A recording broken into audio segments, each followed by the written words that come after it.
ഗുരുവായൂർ ഏകാദശി. വ്രതാനുഷ്ഠാനം, പാരണ, നാമജപം, ആഗ്രഹിച്ചതെല്ലാം നേടാൻ ഈ കാര്യങ്ങൾ ചെയ്തോളൂ.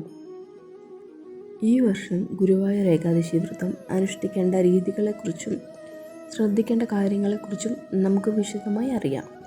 ഈ പുണ്യദിനത്തിൽ അനുഷ്ഠിക്കേണ്ട എല്ലാ പ്രധാന വിവരങ്ങളും ഇവിടെ പങ്കുവയ്ക്കുന്നു. ഇത്തവണ ഗുരുവായൂർ ഏകാദശി 2025 ഡിസംബർ 1 തിങ്കളാഴ്ചയാണ്. ഏകാദശി വ്രതം യഥാർത്ഥത്തിൽ 3 ദിവസങ്ങളിലായിട്ടാണ് അനുഷ്ഠിക്കേണ്ടത്.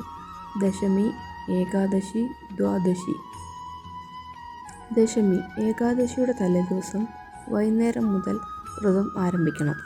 ഈ സമയം മുതൽ പൂർണ്ണമായും സസ്യാഹാരം മാത്രം കഴിക്കുവാനും ഭഗവത് ചിന്തയിൽ കഴിയാനും ശ്രമിക്കുക. ഏകാദശി വ്രതത്തിൻ്റെ ഏറ്റവും പ്രധാനപ്പെട്ട ദിവസം. ഈ ദിവസം പൂർണ്ണമായും ഭഗവാനിൽ ലയിച്ച് കഴിയണം. ദ്വാദശി ഏകാദശി കഴിഞ്ഞുള്ള പിറ്റേ ദിവസം രാവിലെ പാരണ വിടുന്നതോടെ വ്രതം പൂർത്തിയാവുന്നു. ഏകാദശി വ്രതം എടുക്കേണ്ട രീതിയെക്കുറിച്ച് പറയുമ്പോൾ ഓരോരുത്തരുടെയും ശാരീരികാവസ്ഥ അനുസരിച്ച് വ്രതത്തെ പല രീതിയിൽ അനുഷ്ഠിക്കാം. പൂർണ്ണ ഉപവാസം ആരോഗ്യവാന്മാരായ മുതിർന്നവർക്കാണ് ഇത് ഉത്തമം. പൂർണ്ണമായും ഉപവസിക്കുമ്പോൾ ജലപാനം പോലും ഒഴിവാക്കി മനസ്സിൻ്റെ ശക്തി അനുസരിച്ച് മാത്രം വ്രതം അനുഷ്ഠിക്കാൻ ശ്രമിക്കുക. ഭാഗിക ഉപവാസം പ്രമേഹ രോഗികൾക്കും ചില ആരോഗ്യ പ്രശ്നമുള്ളവർക്കും ഈ രീതിയിൽ തിരഞ്ഞെടുക്കാം. ഇവർക്ക് അരിയാഹാരം പൂർണ്ണമായി ഒഴിവാക്കി പകരം പഴങ്ങൾ, പാൽ, ജ്യൂസുകൾ എന്നിവ മാത്രം കഴിക്കാവുന്നതാണ്. ഒഴിവാക്കേണ്ടവ ഉള്ളി, വെളുത്തുള്ളി, കൂൺ, മത്സ്യമാംസാദികൾ, അമിതമായ എരിവും പുളിയുമുള്ള ഭക്ഷണങ്ങൾ എന്നിവ ദശമി വൈകുന്നേരം മുതൽ ദ്വാദശി പാരണ വരെ ഒഴിവാക്കുക.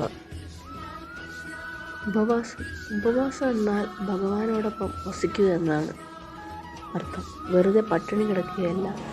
പകരം ഭൗതിക സുഖങ്ങളിൽ നിന്നും ലൗകിക ചിന്തകളിൽ നിന്നും മനസ്സിനെ പൂർണ്ണമായും ഭഗവാനിലേക്ക് മാറ്റണം. മൊബൈൽ, സിനിമ, സീരിയലുകൾ, അനാവശ്യ വർത്തമാനങ്ങൾ എന്നിവ ഒഴിവാക്കുക. പാരണ വീടേണ്ടതെങ്ങനെ? ഏകാദശി വ്രതം പൂർത്തിയാകുന്നത് പാരണ വീടുമ്പോഴാണ്.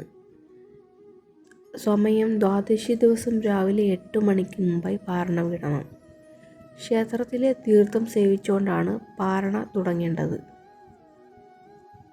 തീർത്ഥം ലഭ്യമല്ലെങ്കിൽ വിദേശത്തുള്ളവർക്കോ ക്ഷേത്രത്തിൽ പോകാൻ സാധിക്കാത്തവർക്കോ തുളസി ഇലയിട്ട വെള്ളം സേവിക്കാം. തുളസിയും ഇല്ലെങ്കിൽ 12 തവണ നാരായണ നാമം ജപിച്ച് വെള്ളം സേവിക്കുക. ഇതും തീർത്ഥമായി സങ്കല്പിക്കാം. ജപസമ്പ്രദായം നാരായണനാമം മാത്രം. ഏകാദശി ദിവസങ്ങളിൽ ഭഗവാനിൽ ലയിക്കുന്നതിനുള്ള ഏറ്റവും ഉചിതമായ മാർഗമാണ് നാമജപം. അന്നേ ദിവസം സാധിക്കുമെങ്കിൽ 1 തവണയെങ്കിലും വിഷ്ണു സഹസ്രനാമം ജപിച്ചിരിക്കണം. അച്യുതായ നമ, അനന്തായ നമ, ഗോവിന്ദായ നമ തുടങ്ങിയ നാമങ്ങളും ഹരേ രാമ രാമ രാമ ഹരേ ഹരേ, ഹരേ കൃഷ്ണ കൃഷ്ണ കൃഷ്ണ ഹരേ ഹരേ എന്ന മഹാമന്ത്രവും ജപിക്കാം. ഗുരുവായൂരപ്പൻ്റെ സന്നിധിയിലുള്ളവർക്കും അല്ലാത്തവർക്കും നാരായണായ എന്ന നാമം ഒഴികെ മറ്റൊന്നും മനസ്സിൽ വരാതിരിക്കാൻ ശ്രദ്ധിക്കുക. ഈ രീതിയിൽ പൂർണ്ണ ഭക്തിയോടെ ഏകാദശി വ്രതം അനുഷ്ഠിച്ചാൽ ജന്മജന്മാന്തരങ്ങളായുള്ള പാപങ്ങൾ നശിച്ച് ഐശ്വര്യവും സുഹൃതവും നമ്മളിലും നമ്മളുടെ പരമ്പരകളിലും ഉണ്ടാകും. നിങ്ങൾ എന്താണോ ആഗ്രഹിക്കുന്നത് അത് ഭഗവാൻ സാധിച്ചു തരികയും എന്ന കാര്യത്തിൽ സംശയമില്ല. ഹരേ കൃഷ്ണ.